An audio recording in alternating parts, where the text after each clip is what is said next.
This is Mark Clauzel and you're watching Sport and Icons. Action. Mark Clauzel, Stephen Robinson. All right. Hello. How do? All right. So you sat on your new ring. I know everything's not quite done yet with your Ford Fiesta in the background. It's not me. Is it done it? It's sham for me. I just run on No, that. it's been right. It's just storing. You have to move it next week. Oh, okay, I thought that was like your main It's whip. old RS2. It's a collector's car now. So Was it? if anyone wants it, you know, send them on a message. Yeah, 25 quid. Anyway, so last weekend you get a message to say, can you come down to London? Yeah. And you went, I don't know, maybe speak to my manager. Yeah, it was messaged him and then. It didn't even go in with proper Instagram messages. It went into like, do you know when it says other? I don't normally read them, and I had like 36, so I just started going through them.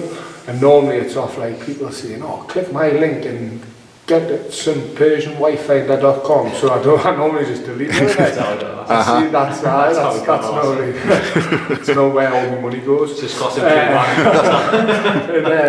I just seen this Benga CPO, so I clicked on it and just got the message, and I seen he had like 8,000 followers and followed 640, and I thought, it seems legit. So I just says to him, I says, oh mate, he has my manager's number. I says, I can't really see anything, you'll have to go through him. And then little did I know it was to go down London and do some sparring.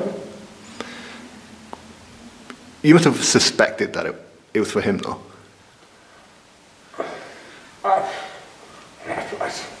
I didn't really, because as I say, I didn't, it took him about an hour to accept the request, so he was private, so I didn't have a clue. Oh, right. I didn't have a clue who he was. I hadn't seen any of his pictures, no nothing, so when he just says, oh, would he be able to come down London or some sparring next week, I didn't, and then I come, Mark come and got us. I was doing strength work, and he was like, oh, we're going down to London on Friday. I think this was a Wednesday, wasn't it? No, it was the Friday, and we're going down on the Sunday. And so Mark found out that I'd won that Lucas competition to go and train with Joshua. Oh yeah. To be honest with you, that was a legit one, and it was good that it was, because to be fair, if you hadn't read it, wouldn't have got that door open for us, because we've got loads of it. Just loads of nonsense emails and text messages and messages on there, don't we? Like, just, oh, can you do this, can you do that? It's just like he's a professional athlete, man. At the end of the day, you know, if it's pro sparring, yeah, no problem at all, they'll do it, you know, and if it's good sparring, they'll do it, no problem at all, because it benefits him and it can open doors. But you get that many silly requests that you sometimes take something over a pinch of salt. But now this one's good on Beng, and the team have made us feel really welcome. They've been great, we've been in contact since, and it does hopefully some more work come of it. He's put us in contact with a few people down there at Spar from London as well, so they wanted some tonight, but we already had that one with Mick sorted out anyway, and I said we couldn't tonight, but there's Loughborough University, wasn't it? Yeah, Loughborough, about 3 hours away, isn't it? So we're going to be going down there. It might be next week, but he's got one lad, and I said, well, I could have 2 or 3 if you wanted to come up here, because he wanted some, like a few different weights, and I was like, well, I've got them up here if you want to come up here. So I don't know if we're going down there or they're coming up street on until Monday or Tuesday next week to finalise things, but no, it's good. It's opening a few more doors that one here, isn't it? So That's fantastic. Yeah. That'll be fantastic, because it's only a few months ago we were sparring Hughie Fury. Yeah. And now with the main man himself, the unified heavyweight champ of the world. So what was it like getting the first punch in the face from Anthony Joshua and punching him back? Was it like, yeah, I've done it now, I can tell my grandkids? I think it wasn't like, for me, obviously, he's probably one of the most famous men in the world, but it was just, we went down there, it was just a spar, wasn't it? Like, we weren't really like, we went in, it's funny because we went in, they were playing Rocky IV, weren't they? Really fun to put Rocky IV on. They put the Rocky IV soundtrack on, Joshua, but we hadn't even met him, and he just burst out laughing, and he just come, it was just like I say, it was just a normal, it just felt like a normal spar, do you know what I mean? And yeah, they were working on things, weren't they? So it was just kind of, he's working certain things, you're out to throw them, and just more getting him the long rounds in for what they're doing, do you know what I mean? And just working tactics, it was good. was good to see the way they were operating and starting to sort of slowly get into things and look for potential sparring partners if that mega fight comes off, you know. So you're having a bit of banter with him? Yeah, well, it was, I think it was the sixth round. Well, giving each other a bit chat, and I think he says that after the spar, he says normally when he he's chatting to people, they normally like start winging shots in, and he says I normally just counter them, but we were standing toe to toe, and he was telling us I've missed, and I was saying you've missed, and then I was saying but I didn't miss this one. I was having a right hook in. When he finished, he says I really like your confidence, and we're laughing about it. It was good. It was really good. And hopefully there's got to, you know, I know it was sort of a trial, and I left no stone unturned, and I sort of went in with a you know, knowing it was what it was, and I had to give 110%, and I didn't leave disappointed, not at all. Like I give everything, so if nothing comes back of it, I know I've done everything I could do. And Rob McCracken seemed impressed, Anthony seemed impressed, and we got some good words, didn't we? And so hopefully there's going to be something comes back to be part of the full camp when the fight gets signed, if it gets signed. That'd be in Sheffield, wouldn't it? Which is yes, closer to London, wasn't it? Yeah, he should have started in London and go to Sheffield so many weeks. It makes it relevant, isn't it? Really, you just go wherever it is, don't you? And you crack on, get your head down, just get the work done, and get that experience on it, don't you? That's right. That's really good, though. It's really good. Do you have to look back and go, yeah? Now I can actually tell people I've actually sparred Joshua. But it's not. For me, that's where I need to get to. So it's a great chance, but that's where I need to see myself in 3-4 years time. So you know, it was, as I say, I took it as just a spar. It was no different to sparring an amateur to sparring Anthony Joshua. You give everybody the same respect.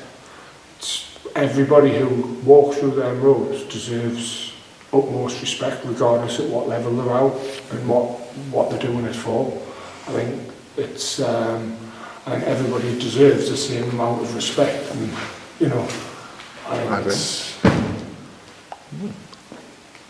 think it was interesting to see as well, though, was that when you went down there and sparred, obviously there was nobody trying to take any liberties. Like I say, he was just working certain things, and it was a good sort of move around.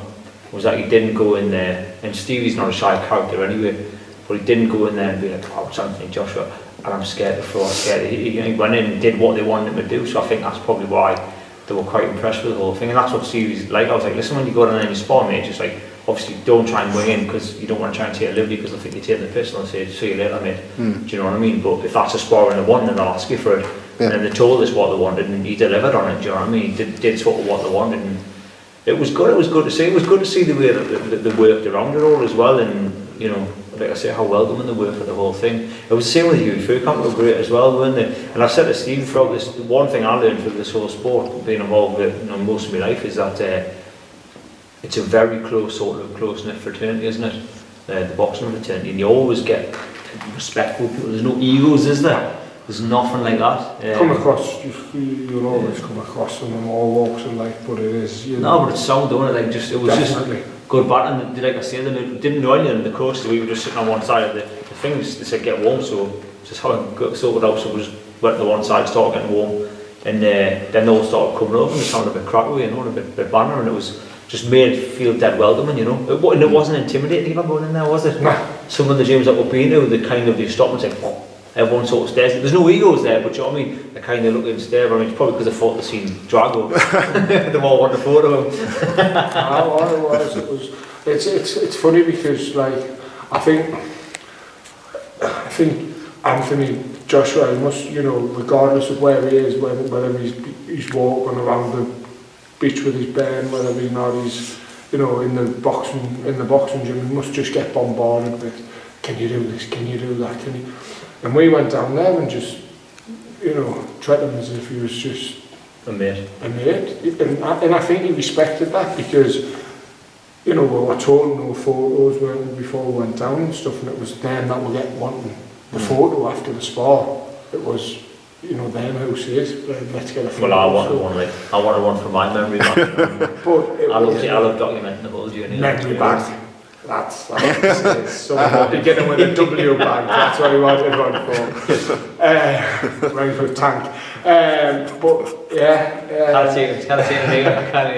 But no, it was just like, as I say, it was just I sparred with him as if I was, you know.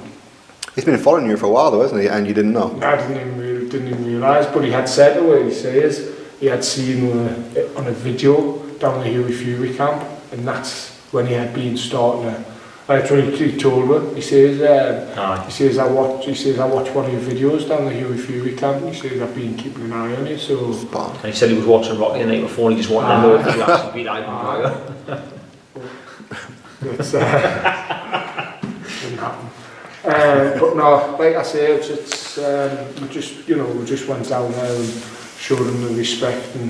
But when you get in that ring, it's regardless of whether it be sparring, fighting, whatever it is, you know, you're there to do something. And as much as you show them respect on the outside, and you know, you show them respect on the inside as well, but you're still there to do a job. And I went down and, like I say, I hold my head and showed us high when I left, knowing that I had given 110%. Yeah.